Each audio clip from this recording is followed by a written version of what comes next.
Rellana can be found in the Shadow of the Erdtree DLC deep within Castle Ensis. Her signature move is one of the most captivating aspects of her boss fight.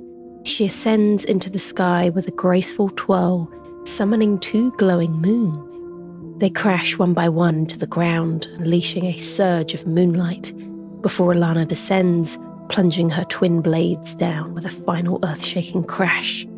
Now you may find this spectacle somewhat familiar. In the base game, we encountered a similar move from another boss, Rellana. During her fight, she conjures a giant full moon, a singular but equally awe-inspiring spell. The key lore revelation with Rellana's twin moon spell lies in its description. As her name suggests, Rellana is closely related to Rennala. Specifically, Rennala is the elder sister, a connection that explains the pattern of Carian women's affinity with the moon. It's important to note that while Rellana has twin moons and swords, she is not a twin. Rennala and Rellana are not twin sisters. Rennala is the older one of the two. Unless you want to split hairs and say, well, there is always an older sibling amongst twins.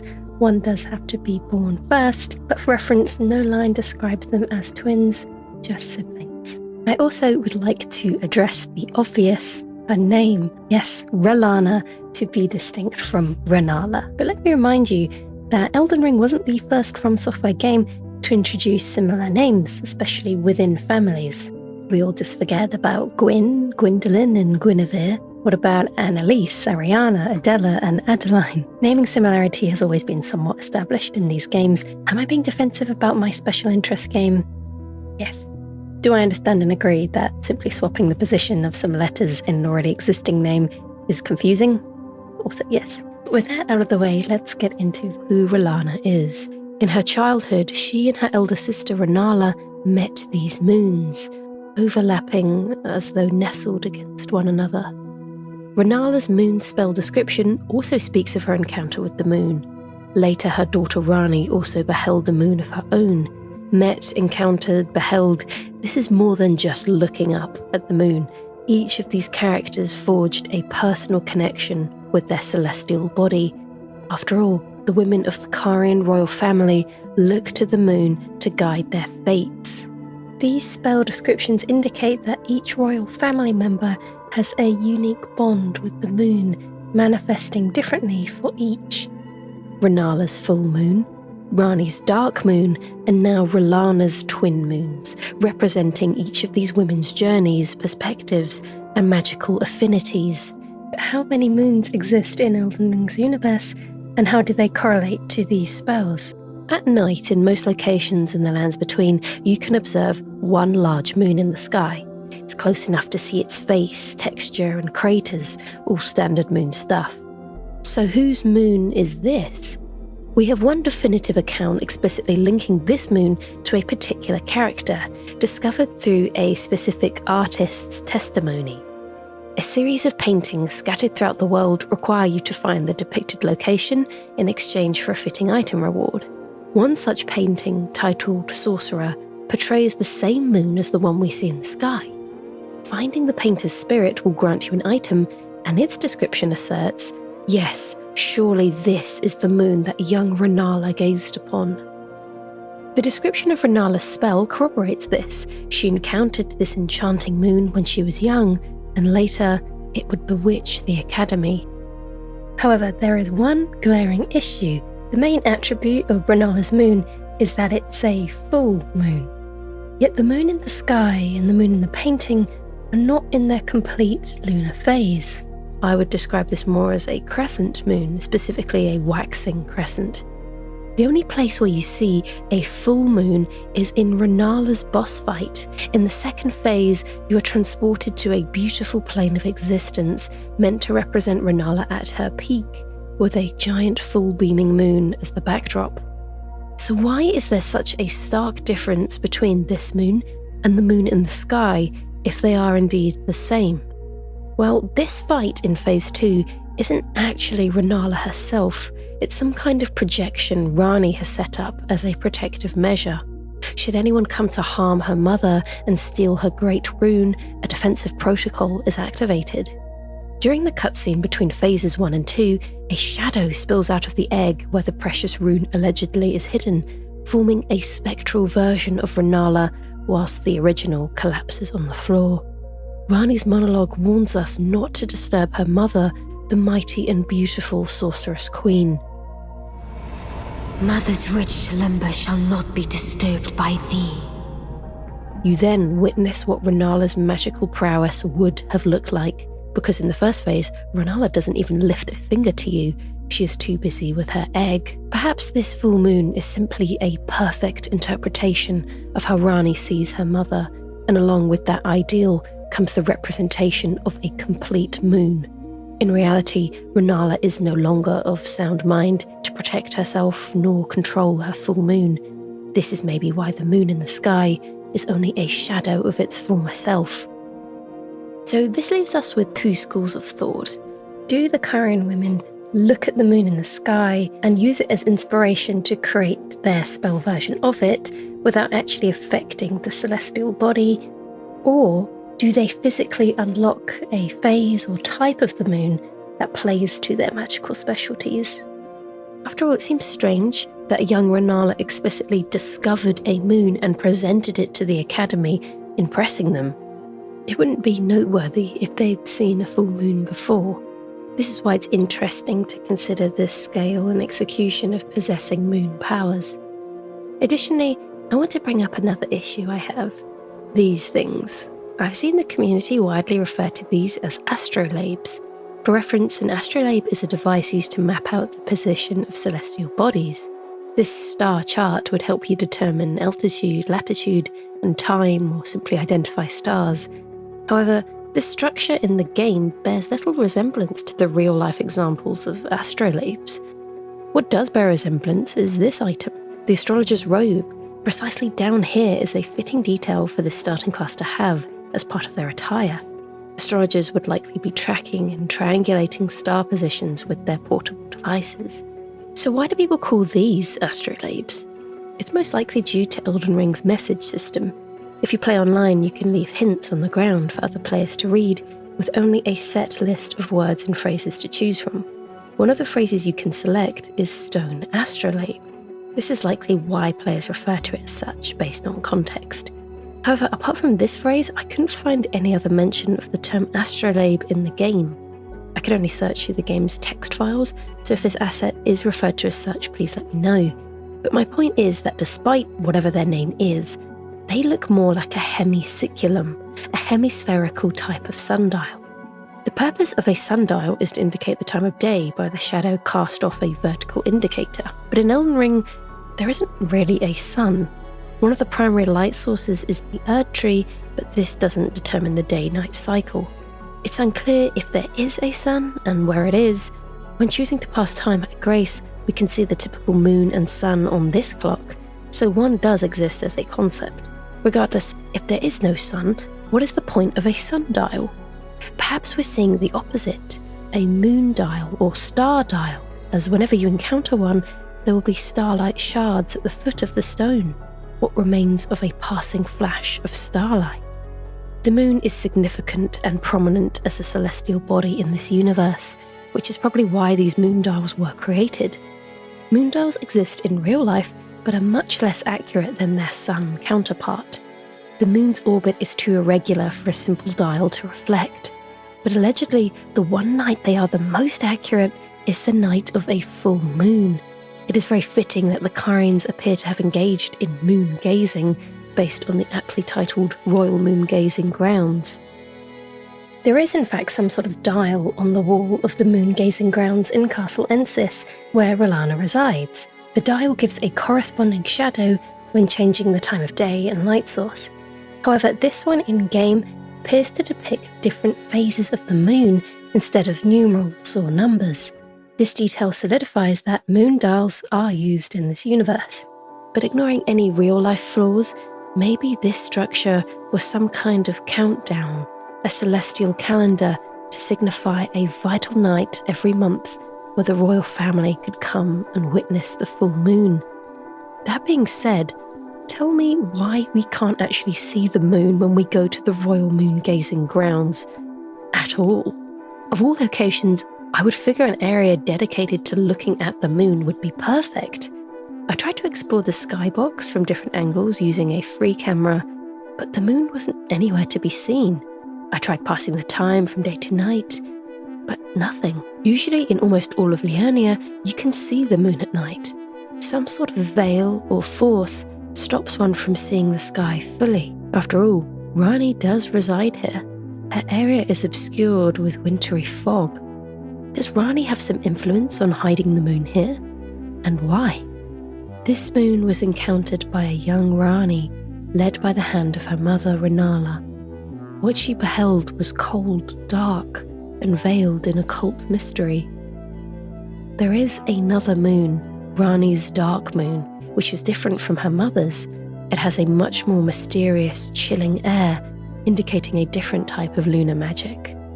In the Age of Stars, or Rani's ending, you can see Rani conjure an incredibly full moon with a deep dark blue center. As she speaks, she mentions the chill night that will encompass all of us. It's reasonable to assume that this is Rani's dark moon. You gain access to the dark moon spell not from Rani directly, but through Chilona's Rise, an area accessible in the later parts of Rani's quest. To unlock this tower, you must complete a puzzle involving dispatching 3 spectral turtles hiding over the area. Looking at the word Chilona revealed that it meant turtle in Greek. This led me to literally type into Google moons and turtles because it seemed like I was missing something intentional here. I stumbled across a fascinating lunar calendar used by the First Nations. The outer ring of scales on a turtle shell represents days, and the larger segments in the middle represent the 13 lunar months. Each moon has different features, seasons, and stories. To connect this to Elden Ring, the most fitting moons on this calendar are the Frost and Frozen moons, bearing similarities to the one Rani controls. The concept of this calendar reinforces the idea that different moons can inhabit the night sky. So, is the dark moon the same as the full moon, just harnessed by a different person, or are there multiples? Under very particular and rare circumstances, you can witness 2 moons in the sky simultaneously, and all these instances have one thing in common: Rani. After defeating Radahn, the skies darken and a second moon slowly reveals itself. This moon is less illuminated and less saturated, with a grey-blue hue. This is significant because Radahn is actively preventing Rani's destiny by controlling the cycle of stars with his mighty gravitational magic. Upon his death, Rani's quest and agenda can progress. The presence of a second moon signals this shift.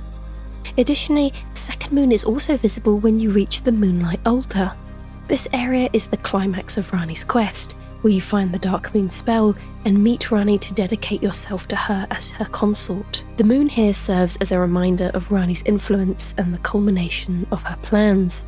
I came across some comments from players claiming that a second moon is visible at the beginning of the game when you encounter Rani when she is undercover using the name Renna. However, when I personally tested this, I was unable to see a second moon.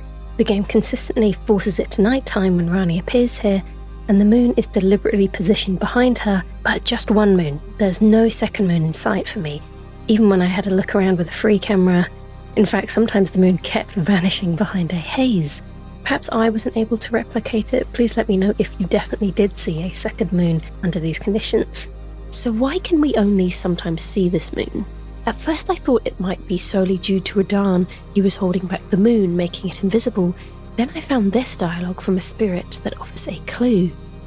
O celestial globe, transmit to posterity the wisdom of the moon and stars, and obscure forever the transgressions of the princess. This suggests that Rani's moon had been deliberately concealed in response to her wrongdoings, likely referring to her involvement with the Black Knives assassination. This idea is supported by where you find this talking spirit, at the Carian Study Hall, a location connected to the Divine Tower of Liurnia, where you find Rani's actual body after she cast away her flesh.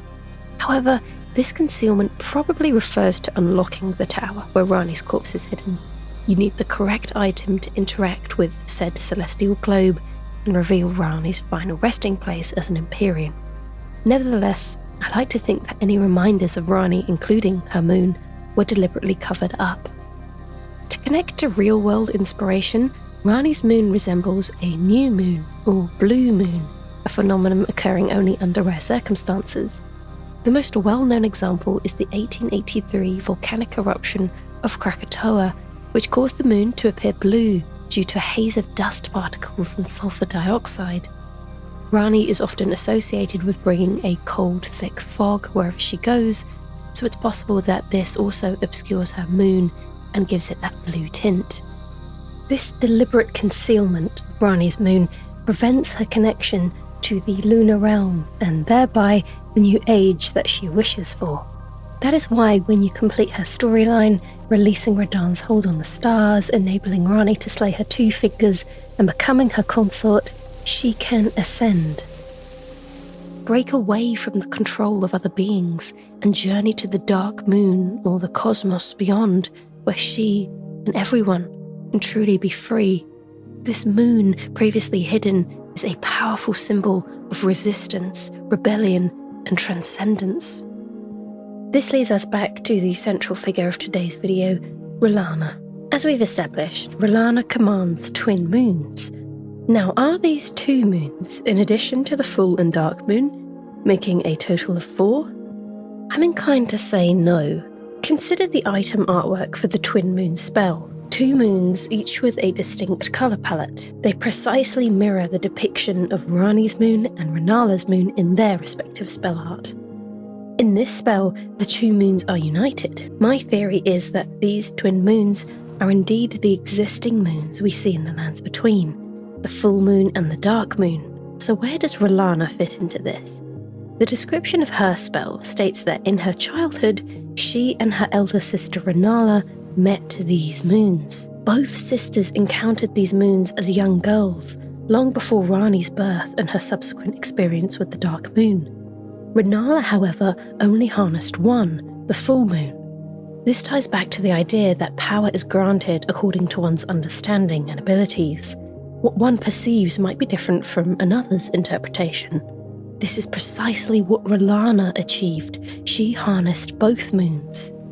Interestingly, the twin moon spell has one of the highest stat requirements in the game, demanding a colossal 72 intelligence points.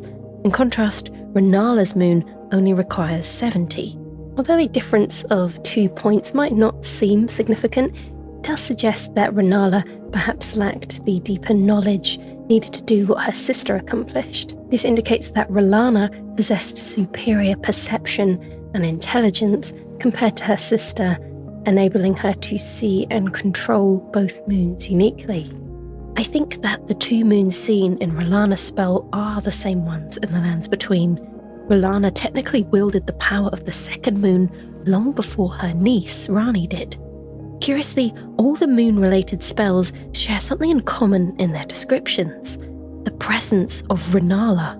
Rellana was the first to discover her full moon, and together with Rellana, she encountered the twin moons. Later, Rellana guided her daughter, Rani, to the dark moon. This suggests that Rellana had prior knowledge of this dark moon, having once seen it before with her sister. Later, she took Rani's hand, returned to this mysterious body, and offering its power, this time to her daughter. However, my theory does have its holes. Firstly, only one moon is actually visible in the Land of Shadow, which appears to be the standard moon in the lands between. The absence of twin moons in the sky, especially during Rellana's boss fight, challenges this theory. Perhaps these twin moons are distinct entities separate from the full and dark moon. Additionally, when Rellana casts her spell, the moons appear different from their depictions in the artwork. Instead of the white, grey and dark blue, they seem similar, both in shadow like a crescent moon.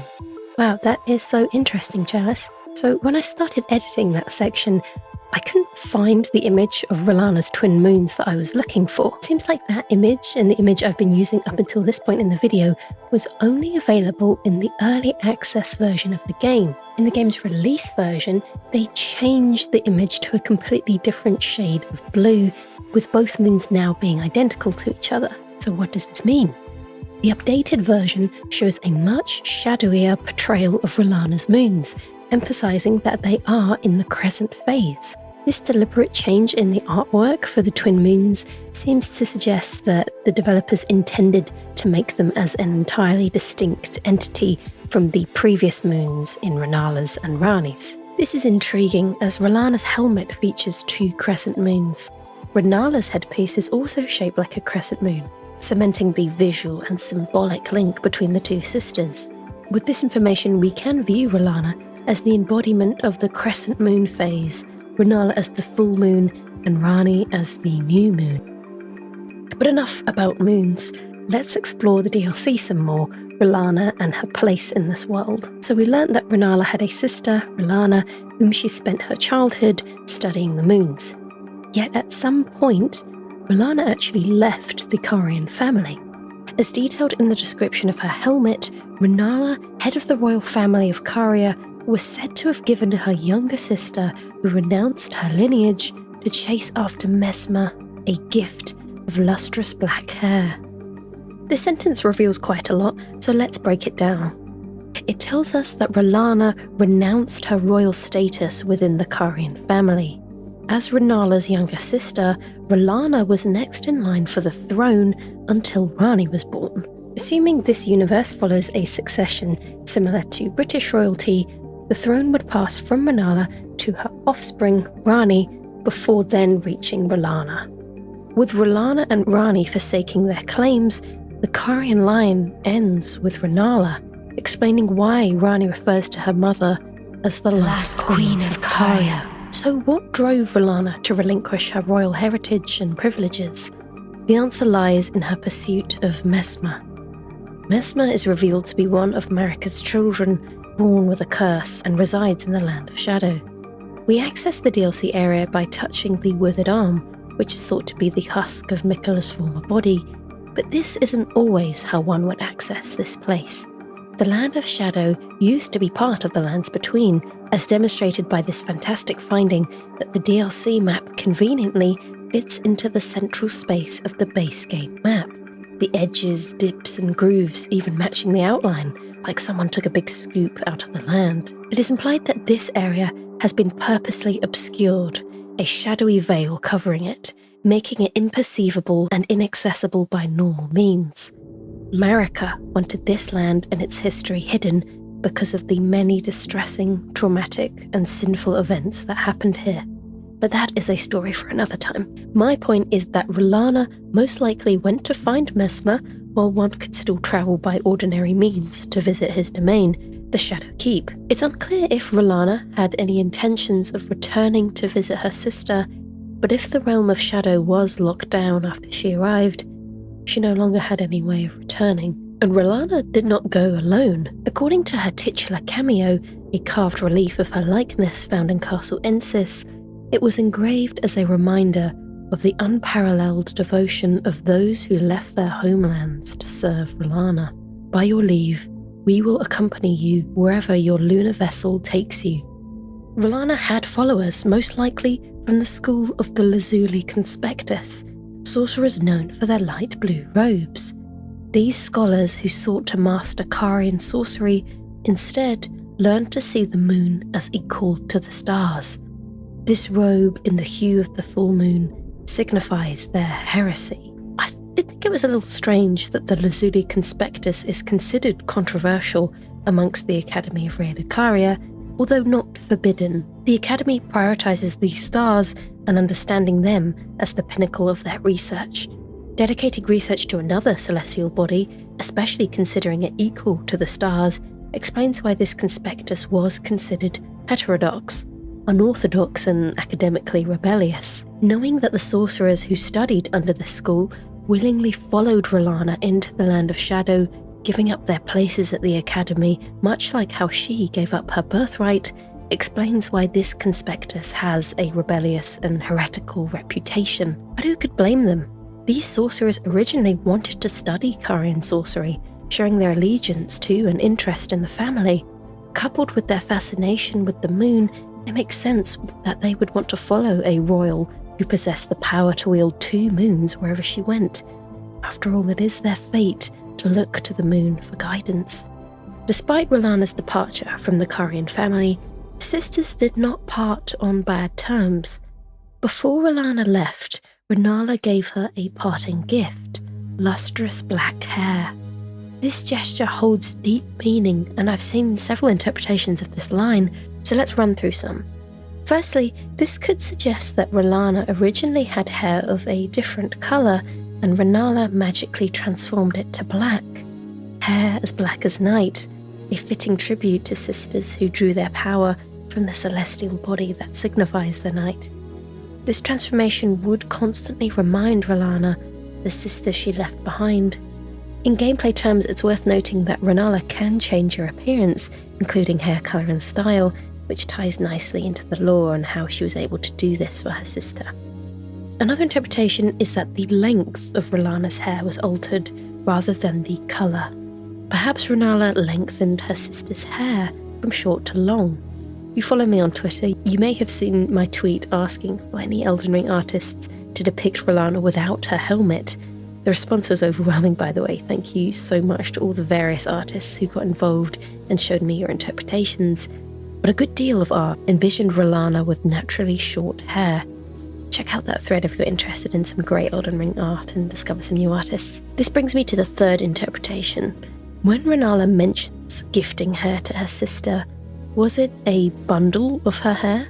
Did she cut off her long locks and give them to Rellana?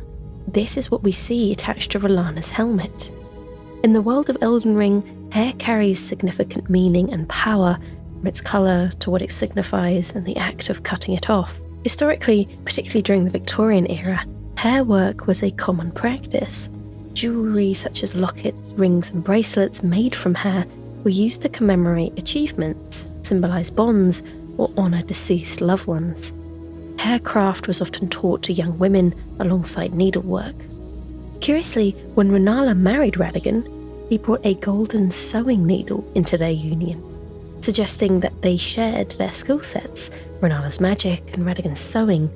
However, the timeline of Rennala's marriage and Rellana's departure might not align with this perfectly. Regardless, the gift of hair between the sisters is highly significant. Hair's chemical properties make it much more resistant to decay and time, symbolising an eternal gift. The notion that the sisters might never see each other again suggests that this was, in part, a mourning gift, a bittersweet gesture acknowledging their separation. Finally, the gift of hair was also common between unrequited lovers. I want to return to Messmer and Rellana's complex relationship and posit if Rennala knew of this unfulfilled, potentially romantic longing. As we've established, Rellana's reason for discarding her lineage was so she could declare allegiance and serve Messmer. Messmer's duty in the realm of shadow was to undertake a purging crusade. Like I said, a tale for another time, but perhaps Rellana wanted to aid him. Or maybe she pitied his condition. Messmer was born cursed, with a writhing, malevolent snake within him, condemning him to a lifetime of suffering.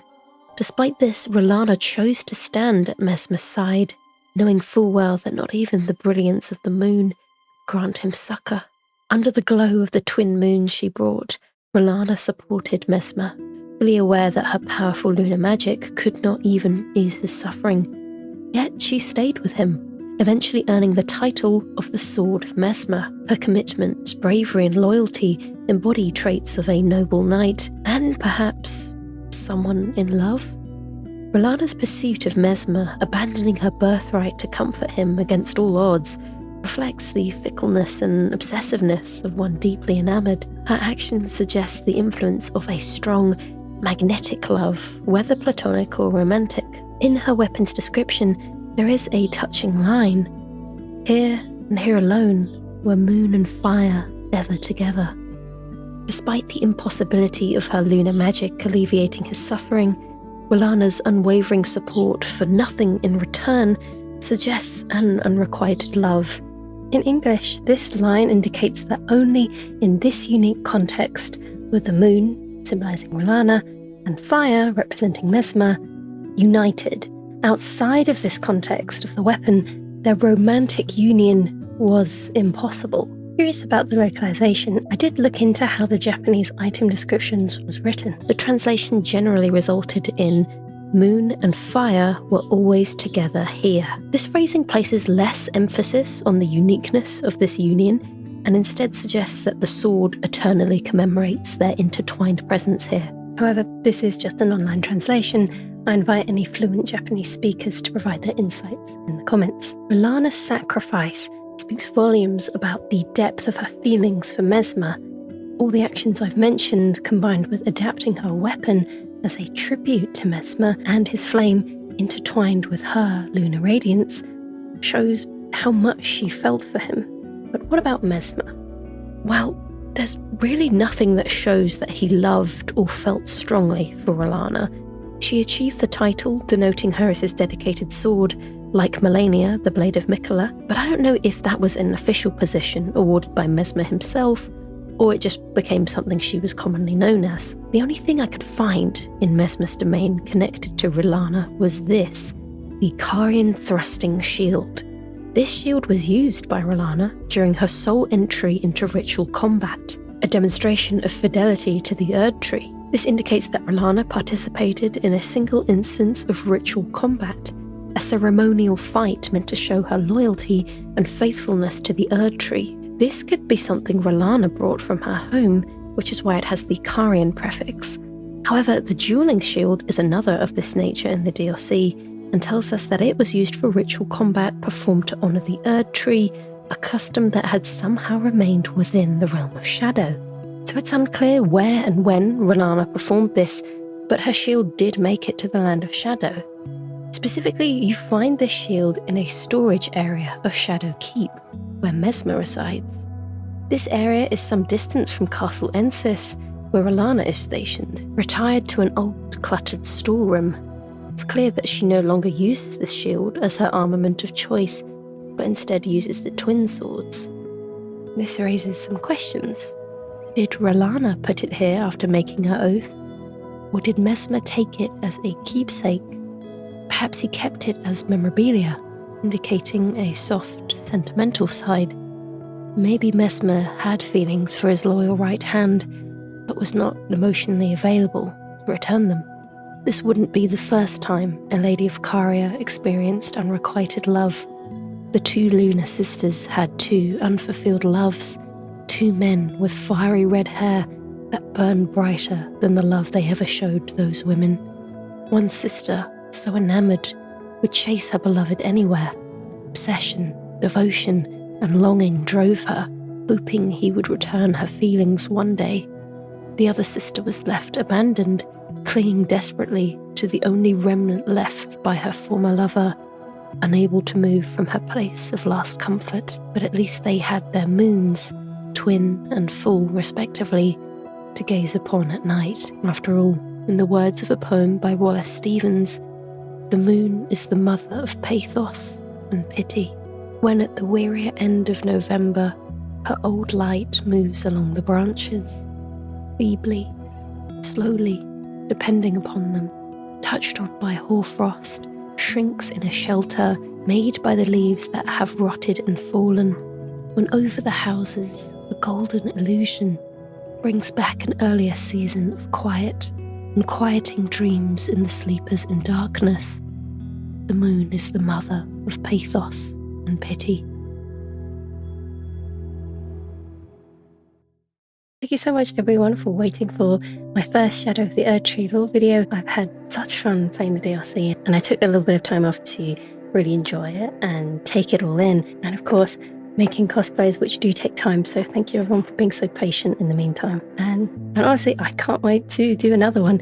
So if you do have a particular topic or character you would like to see me cover, please do suggest it. But honestly, do not worry, we have so much lore to get through together. Thank you everyone so much for watching, and a special thank you to my channel members and patrons.